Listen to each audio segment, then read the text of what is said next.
This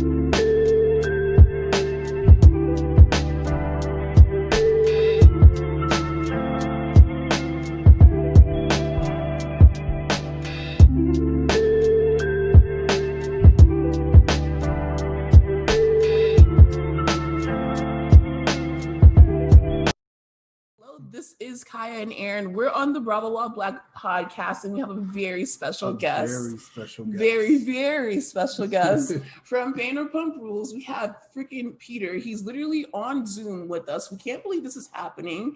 He took the time out of his day to say yes and, answer some questions for our podcast and our Patreon, which we'll be recording right after.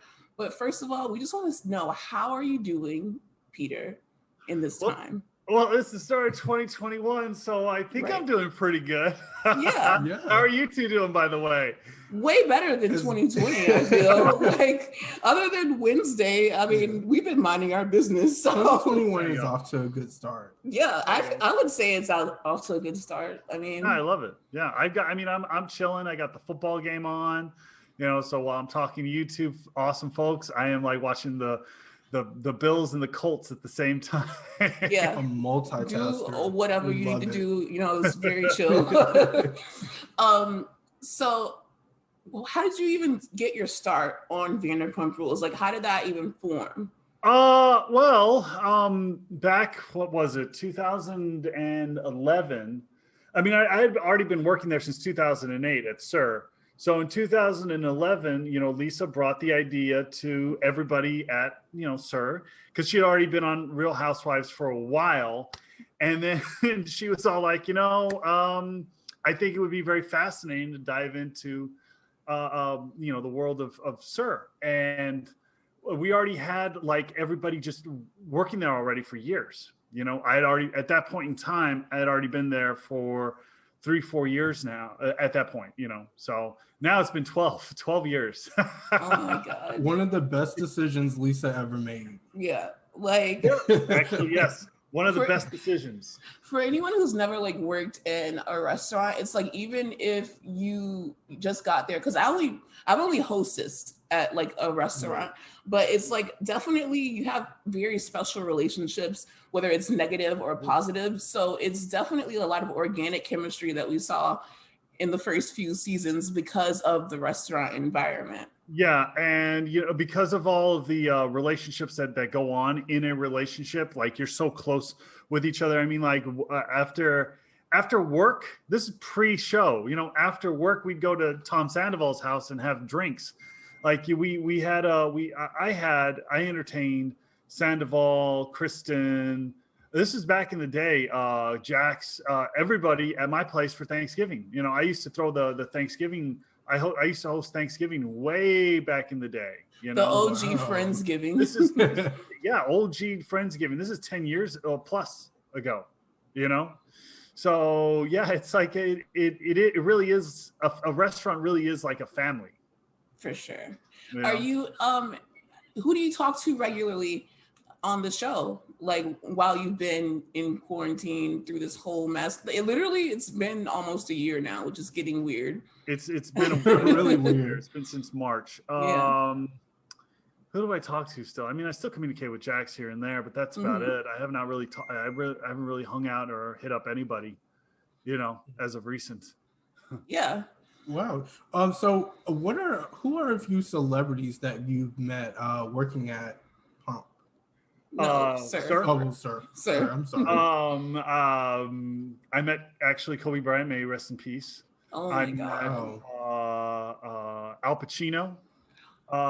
Who else did I meet? I have a funny story about Selena Gomez. Let's hear it. Listen, I didn't even know you didn't know who she was at the time, right?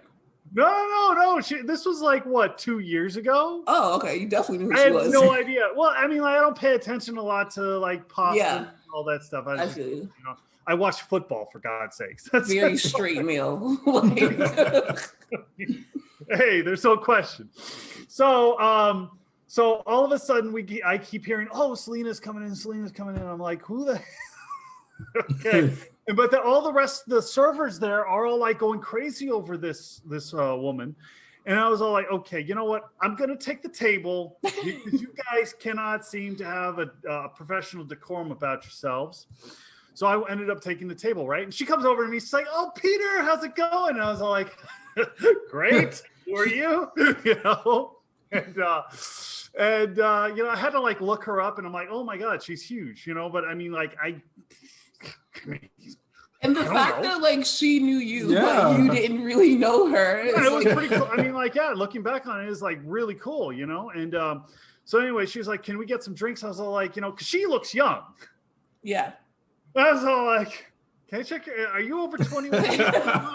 And everyone is just Selena like, Gomez, pull out your ID, please. I'm like, what was it, 25, 24, whatever it is. She's like, older than 21. I was like, okay, great, awesome. I'll get you all drinks. I didn't really like. It did not have a connection, and it didn't click. No. So you didn't fan out. So who would be someone that, okay, you know how everyone freaked out about Selena? Who would be someone that you would freak out about if you saw them at SIR and you kind of like had to? Do you even serve? Like, what? Aren't you a manager? Like, or do you step in? Like, you're a hands-on. Yeah, I'm very hands-on. Okay, so who would you freak out about? Table, I served the entire night. You know what I mean? I don't know. Maybe Tom Brady or someone in sports. Yeah, well, no, not even sports. I don't watch basketball. Oh. No, I'm talking like NFL. Like if someone from the NFL were to walk in, we've had JJ Watt in. We've had who else have we had in there? Damian Woody. Yeah, you don't know who they. Yeah, I'm just like nodding and waving, like, wow, men. These are amazing people. Yeah. If any of them would come in, I'd be like, oh shit, Tony Gonzalez. I think the most famous person that we've heard of that's a huge fan of Vanderpump Rules that you might have heard of is that Rihanna is really, she loves. I know who Rihanna is, yeah. Well, no, you know who Rihanna is, but she's like a fan of Vanderpump Rules, and it's like she follows some of the stars, and it was like everyone freaks out, just like she's like a fan of some of the housewives. Yeah, she's a freaking Bravo like super fan. So it's like, Rihanna, if you hear this, girl, you're welcome to the podcast. Hey, Rihanna, if you love me like you say you do. No, I'm kidding. I did a short film with Seth Rogen, Anthony Mackie, when they did The Night Before. Oh my God, that one about Christmas. Yeah. Yeah. So that we did a short film together with they're trying, a bunch of them were trying to get a job at SIR, and I was like managing, and apparently some people said we couldn't act, which I can't act. Aren't you more of like a director? Like, yeah, I produce. I'm producing another. I have a movie being written right now that I'm aiming at producing by the summer. But yeah, that's more of my, that's more of my, strength. So that leads us to our next question. How is working at a bar on camera versus off camera?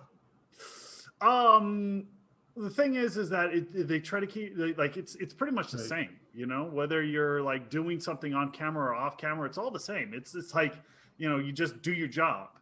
I would think that you guys get nervous though, because I would be nervous as hell with the camera in front of me. So but they've been also doing this for so long that it's like. That's but true. What about when you guys like first started? Was there any jitters, or were you like just? Yes. So if you go back to season 1 and you look at me in season 1, I am a little bit of a deer in the headlights back in season 1. You know what I mean? But by the end of that season and into season 2, I'm like, I got it. You know what I mean?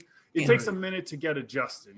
We had like a we had like an adjustment period, trying to figure out how, I mean, especially like me, I didn't know how to do my hair right. Like I didn't know how to dress, and eventually like that comes with time and age, in my opinion.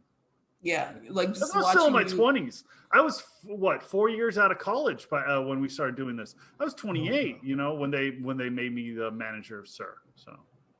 Well, you were a young manager, so you had to be like really good at your job, especially at like such a high volume restaurant that's now become like a national treasure. International. Excuse me, you're right. So could you tell us about some of like the most chaotic moments that you've had at SIR?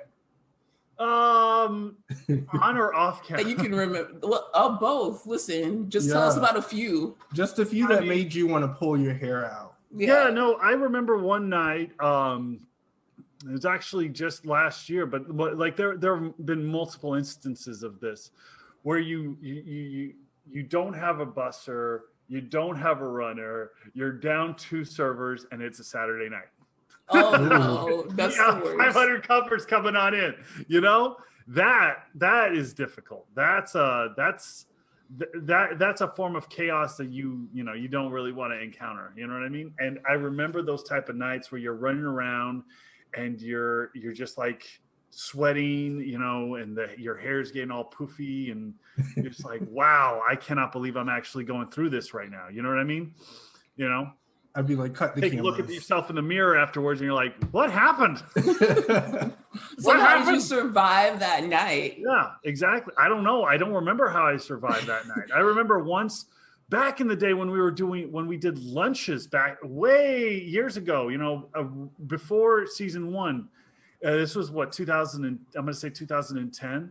Then we stopped doing lunches, but there were only 2 servers assigned at a time, and we had the biggest rush. The entire restaurant was filled with people, and that's a big restaurant with just 2 people running drinks and running food and taking orders and water. Yeah, it was rough. Yeah. Have you had any, like, of course you have, because you serve alcohol, but like any fights, any like crazy moments that you couldn't believe was happening at the restaurant? Like, have you had to call the police? Has anyone died? You know, has anyone escalated died? Very quickly. Listen, we call the police. Has anyone died? No, I haven't had to do that. Okay, well, that's a good thing. When I'm not there, but we haven't had to do that. You know, so for the most part, it seems like things move smoothly. It's just a regular restaurant. Like, it's not different than, you know, any other restaurant, because, you know, except it has a TV show.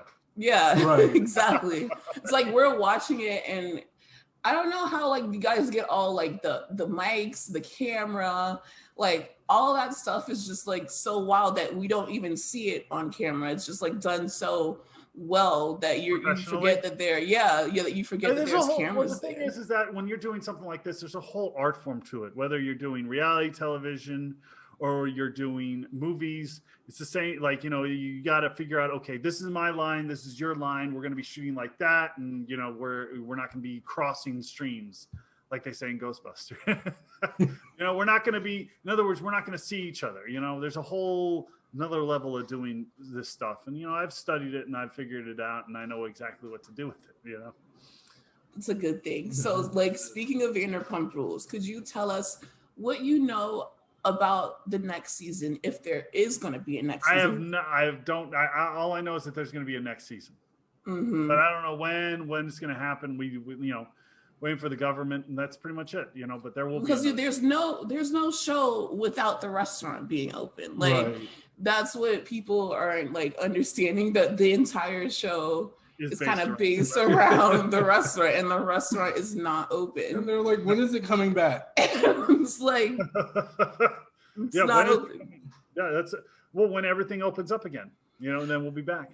Would you be, because like we kind of saw you have your own storylines and everything, and then you kind of fell back, you know, off the camera. Would you be more interested in being, you know, a bigger part of the show when it does come back?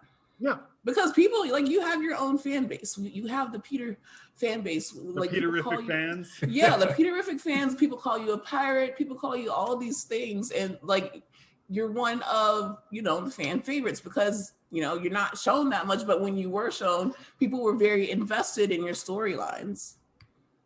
Hey, whatever they want to show, that's you know. Whatever. I also think because you were the nice guy. Yeah.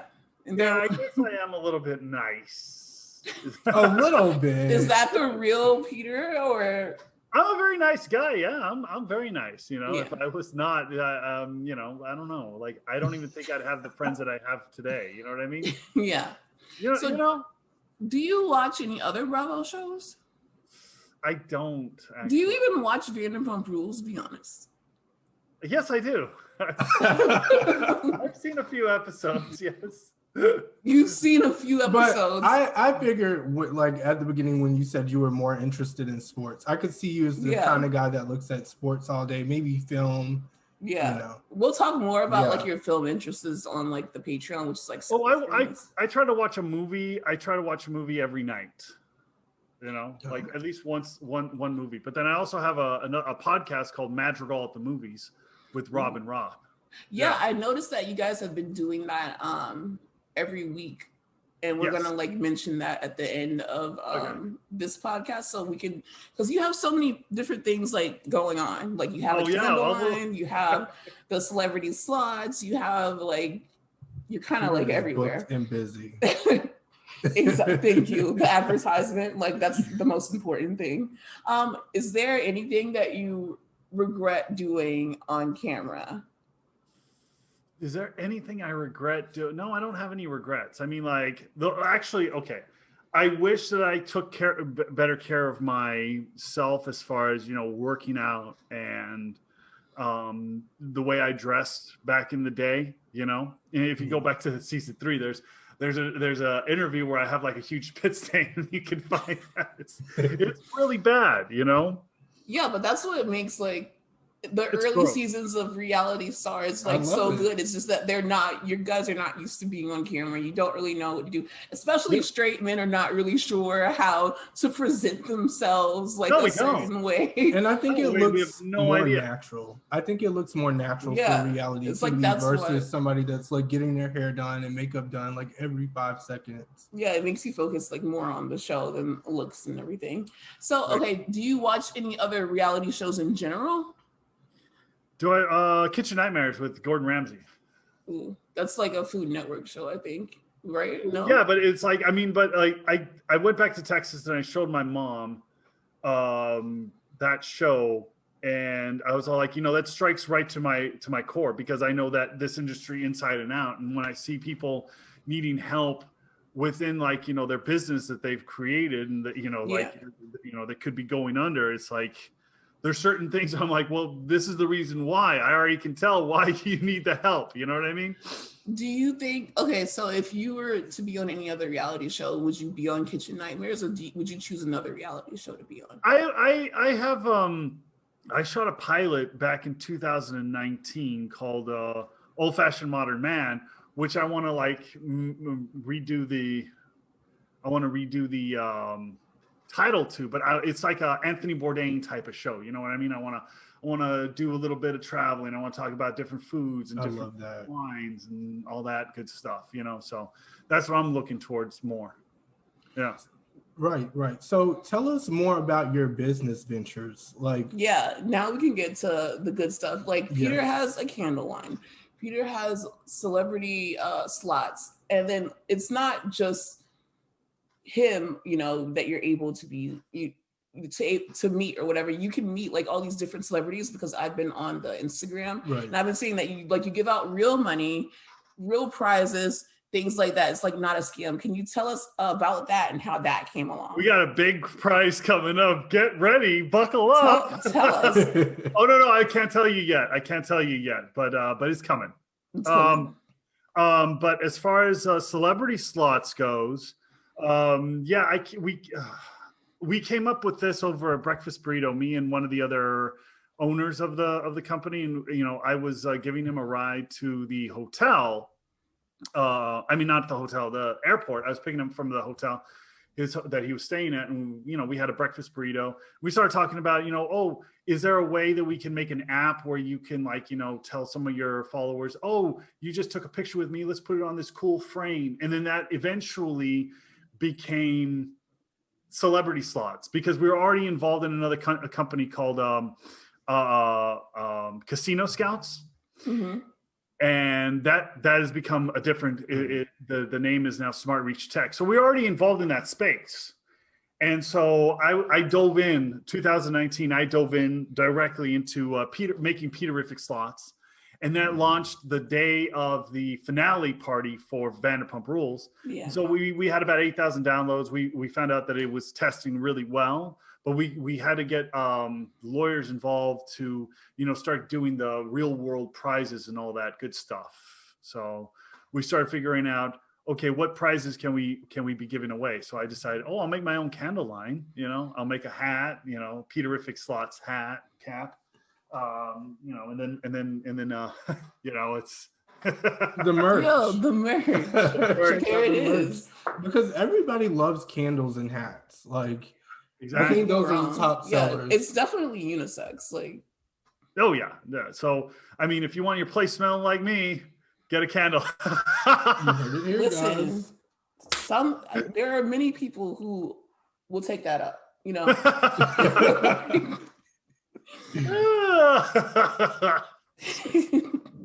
So okay. The candle line, it's separate than the celebrity slots. Like, you can just go on and you can buy a candle. You can go and buy a candle, but you can also spin that wheel and get it for free. I saw that like some of the celebrities included like Amber Rose and like all these different kind of people.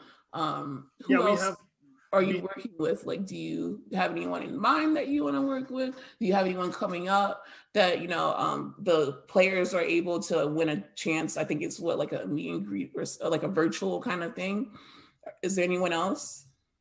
Yeah, well, due to the pandemic that we're going through, we're not able to do actual meet and greets, but they all have to be digital. Virtual. But there's going to be some people. I'm working on a couple of big names right now, so hopefully those come through. And yeah, we have a whole slate of games coming up. But we have Natalie Marie, Dennis Rodman, Ric Flair. We got a bunch of people that in this. That's like 2 WWE stars. Yeah, like I freaking love about it. Dennis Rodman was also in WCW. Yeah, Natalie was in it, and I know Natalie because she was on her own reality show. It's called Total Divas. I don't know if you definitely didn't hear it. She's like, I don't know if you. Because I'm like, I used to be really into WWE. Like, that's a fun fact about me. Like, I literally thought I was gonna like marry John Cena. Like, I had the games, everything. I used to be really into it. Then I fell out of it. But then when I saw that E came up with their own reality show with the divas from WWE, it like kind of brought me back into it. Was it when you realized it was fake? I don't like because that was the moment for me personally. I was like, okay, enough. But the thing is, like, yes, I get that some things are like decided beforehand, but those injuries are real, so that's real enough for me, honestly. I think that it was just like, I hate like when people say that. It's like telling people like Santa Claus isn't real. Because when I seen people jump off the cage, I should have known. Like, I was like, maybe. Yeah. Maybe don't do that. Yeah. Maybe I used to be a big fan too. I come from the Attitude Era. What's wrong with my hair? See, it always gets really puffy when there's like moisture in the air. I come from the Attitude Era. So I was watching Stone Cold, The Rock, H. It's like Shawn Michaels and Triple H, and then I would go around and be like, "Suck it," and my mom would be like, "Stop!" yeah, that was the big back in the day. So that's the era I stopped watching after the great ones retired. You know what I mean? It was kind of once The Rock left for Hollywood, and then Stone Cold got old. I was like, okay, I'm done. I left once John Cena left. And now he's like all in everything. And then I started watching Total Bellas, which is like a spin-off of Total Divas. I will plug this show because not enough people watch it. I'm obsessed with the Bella twins. But on my social happy hour that I do social happy hour. I used to do it on Tuesdays and Thursdays. Now I do it on Wednesdays. But I had the ladies from GAW TV on there. So you have Natalie Marie.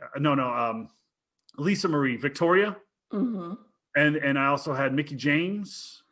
Oh, yeah, I heard of those. Like, those aren't professional, like, wrestlers, right? Those are just... Well, they're part of the whole diva thing. Victoria was the WWE champion for a while. Women's WWE champion. Yeah. Okay, so if you ever get in contact with Nikki Bella and Brie Bella, please slide in the DMs. Let them know that I'm a huge fan. I will. I feel like they know by now. Well, I don't know. I put it out into the universe. Talk about it. Always put it out. You just project it out there. Exactly. Comes back to you. Watch them like DM me like, hey. Hey, how's it going?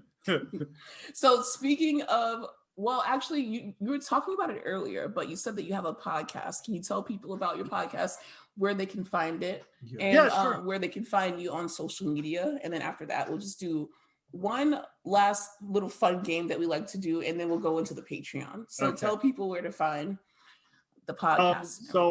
As far as the podcast goes, I have two things that I do. So I have Madrigal at the Movies with Rob and Rob, and you can find that on Spotify, Pandora, the Apple Podcast app.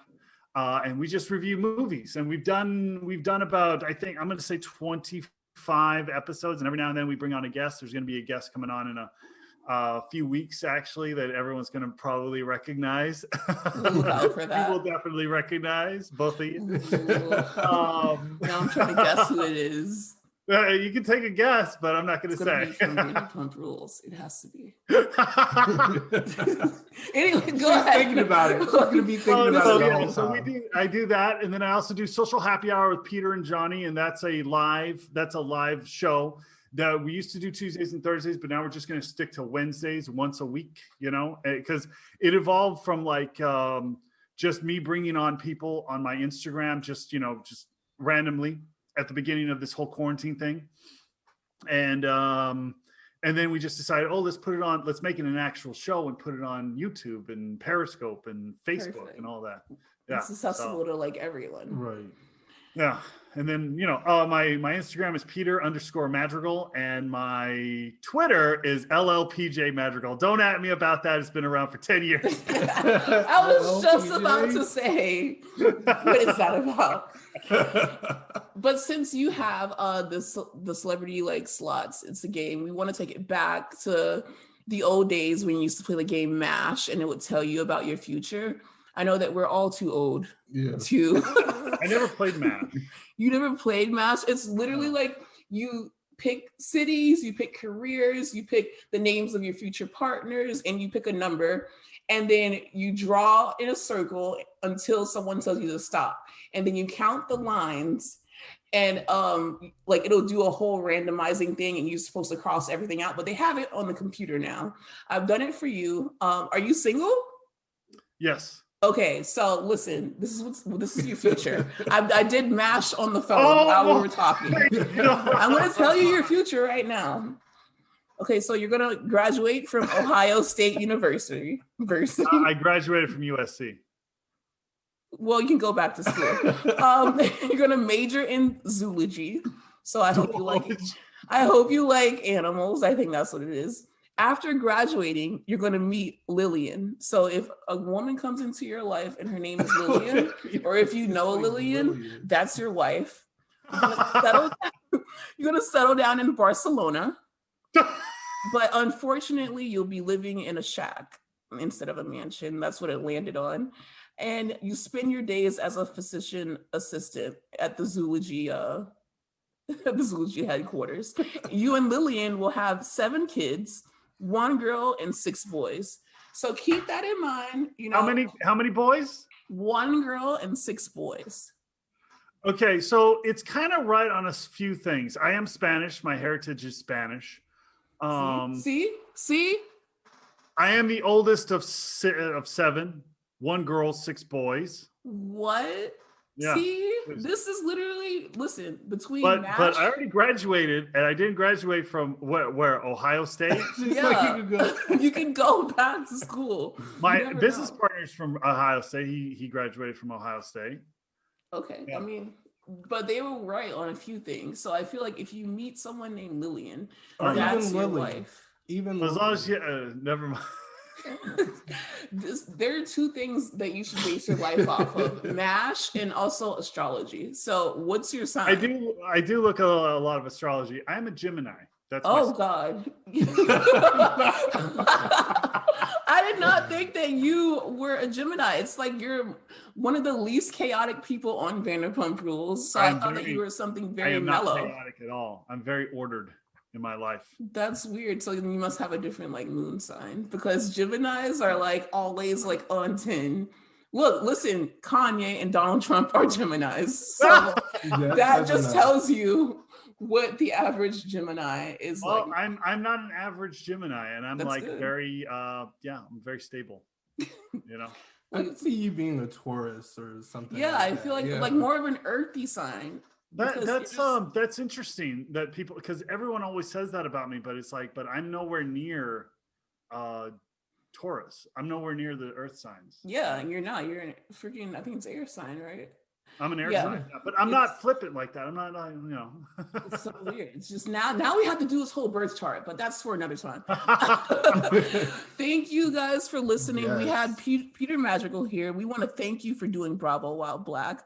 This episode will be out eventually. Don't know when, but we'll let you know when we put out this episode, and we'll be putting out clips of it. And, just thank you for sitting down with us. To our fans, we are about to go to our Patreon. So if you joined our Patreon, please head over to there, and we are going to just have a little bit more fun with Peter here. Like, we're having a good time talking to him. So pretty much join the Patreon. Join the Patreon. Do it. Yeah. All right.